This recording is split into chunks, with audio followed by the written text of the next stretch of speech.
আসসালামু আলাইকুম।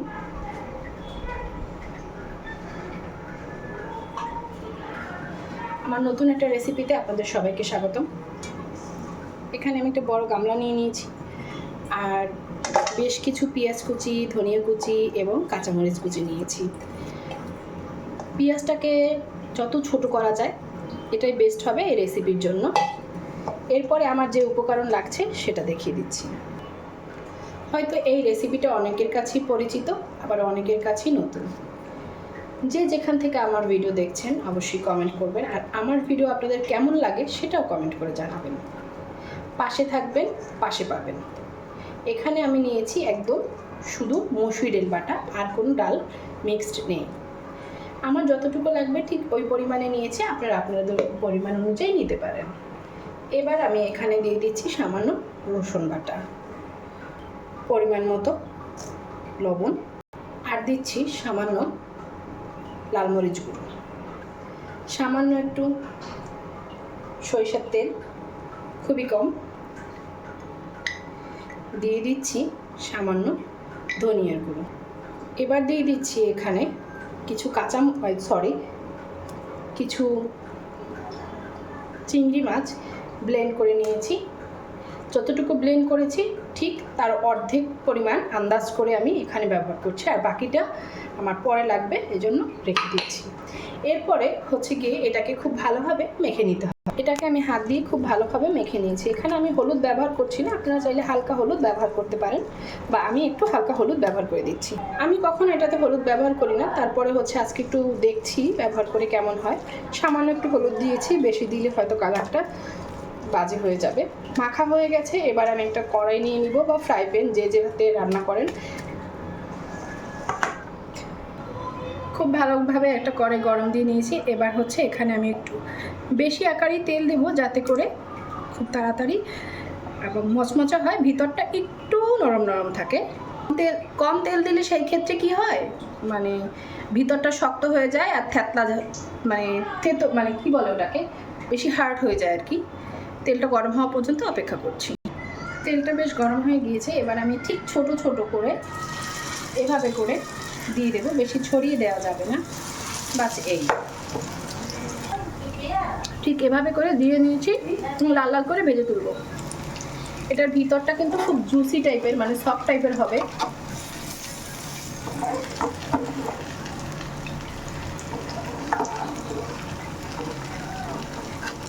সবাই বলে কি যে হানিকম কড়াইতে নাকি রান্না করতে অনেক মজা। আমার প্রায় হানিকম কড়াই আছে 7-8টার মতো, আর কিনেছি প্রায় 1.5 বছর আগে, যখন প্রথম বের হয়েছে তখন। আসলে না, আমি এই কড়াইতে রান্না করে একদমই মজা পাই না।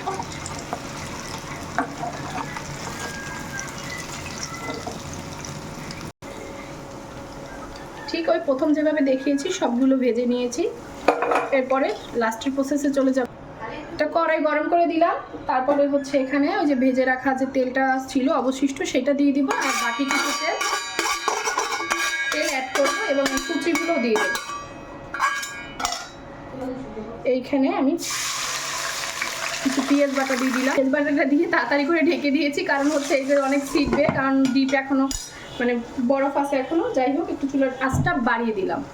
ফাঁকে ফাঁকে আমি একটু একটু মশলা অ্যাড করে দিচ্ছি, দেরি হয়ে যাবে। দিলাম জিরা বাটা,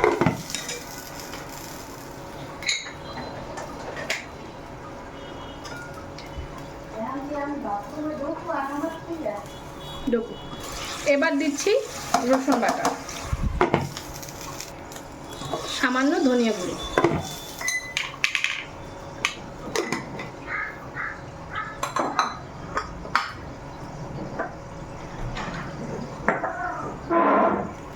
একটু নেড়ে চেড়ে দিচ্ছি, আবারও ঢাকনা দিয়ে দিলাম। যখন আমি মশলাটাকে ভালো করে কষিয়ে নিয়েছি, এবার আমি পরিমাণ মতো হলুদ গুঁড়ো দিয়ে দিচ্ছি, পরিমাণ মতো মরিচ গুঁড়ো,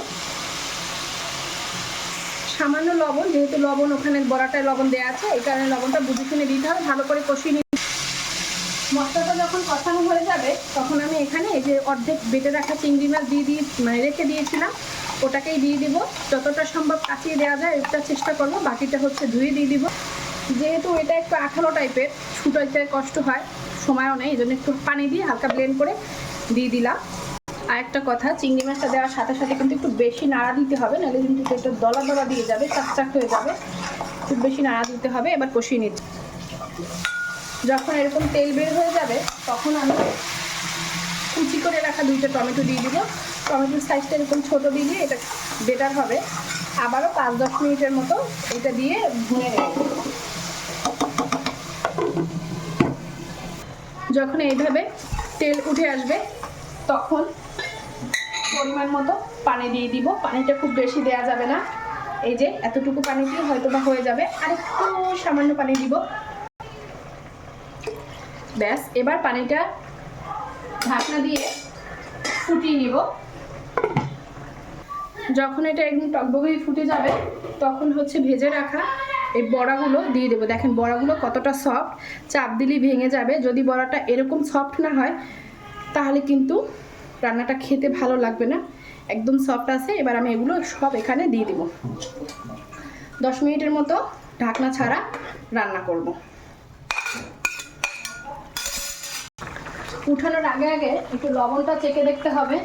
আমি একটু চেখে দেখেছিলাম, আমার একটু লবণ লাগবে, সেটা দিয়ে দিচ্ছি। আর একটা ছোট্ট টিপস বলে দিই, সেটা হচ্ছে গিয়ে জি মা, হ্যাঁ, বড়াটা দেওয়ার পরে কখনোই ঢাকনা দিবেন না। যেটা বলতে চেয়েছিলাম সেটা তো বলতেই পারলাম না, ছেলের জন্য বাধ্য হয়ে আবার ছেলের সাথে ওদিকে চলে গেছি। বড়াটা দেওয়ার পরে কোনোভাবেই আপনারা ঢাকনা দিবেন না, তাহলে কিন্তু বড়াটা ভেঙে যাবে বা ভেঙে যাওয়ার সম্ভাবনা থাকবে। এবার আমি দিয়ে দিচ্ছি কুচি করা ধনিয়া পাতা। কারো কাছে যদি ধনিয়া পাতা না থাকে তাহলে আপনারা জিরার গুঁড়ি বা জিরাটা ভেজে গুঁড়ো করে দিলেই হবে, মানে যেটাকে আমরা বরিশালের ভাষায় বলি ফাঁকি, জিরার ফাঁকি। যাই হোক, এভাবে আরও 2-3 মিনিট রান্না করে তুলে নিব। আর এই খাবারটার কি নাম দেওয়া যায় আপনারা বলুন, আমি এখনও নাম দেইনি। আমি কয়েকবার রান্না করে খেয়েছি, তারপরে দেখি খুবই মজা হয়, এজন্য আপনাদের সাথেও শেয়ার করছি। আপনারাই বলুন এটার কি নাম দিব, আপনারা একটা নাম সিলেক্ট করে দিবেন। খাবারের কালারটা কিন্তু দারুণ হয়েছে, খেতে কিন্তু খুব মজা হয়েছে। ভালো থাকবেন, বাই বাই, আল্লাহ হাফেজ।